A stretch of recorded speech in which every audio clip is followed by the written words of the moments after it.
you also incorporate body hair into your practice, where a lot of guys, I mean, there are guys here in the States who are claiming to perform body hair transplants, but they don't seem to be doing it quite as well as you're doing it. Maybe you could kind of tell me, I mean, how long have you been doing body hair, and why do you think it's such an important aspect to your practice? Thank you, Mr. Spencer Kobren, for having me on your show. Yours is a very esteemed show, and I'm very proud to have been given the opportunity to be here to speak to you and to your audience, which is huge. I have been doing FUE for the last almost like 5 years now, and for the last 3 years, we've been doing only exclusive FUE. And I use the James Harris Safe Scribe system and punches which are manufactured by his company. And we vary punches from 0.65 size for body hair to zero point 0.9 millimeters in diameter.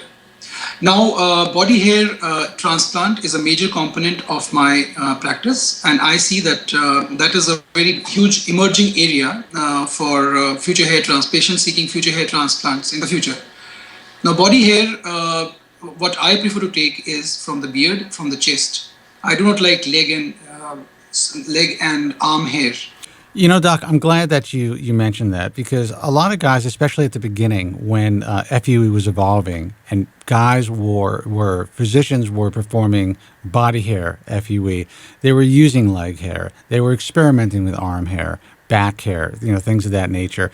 And we have found out over the years that beard hair seems to be very consistent, and good quality chest hair seems to be relatively consistent as well.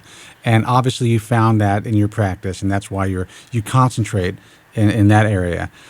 But there are guys here, surgeons, who are making all kinds of bold claims when it comes to body hair transplantation. Why do you think in your practice you're able to pull it off, and it's not as easily done here in the States for whatever reason? Yeah, Mr. Spencer, that's a very interesting point. We have been doing a large number of body hair. When we started off, we were doing arm hair, we were doing pubic hair, armpit hair, all hair, whatever the patient requested, we used to pluck out. But when we graduated to 1 year after practicing body hair transplant, we found that hair other than taken from the beard and the chest did not grow so well. If ever it grew after 1.5 to 2 years. By the time the patient was completely dissatisfied, he would go for other options and he would ask for more hair. And eventually I thought that to make the patient happy, we would not transgress our principle of using only scalp, beard and chest hair.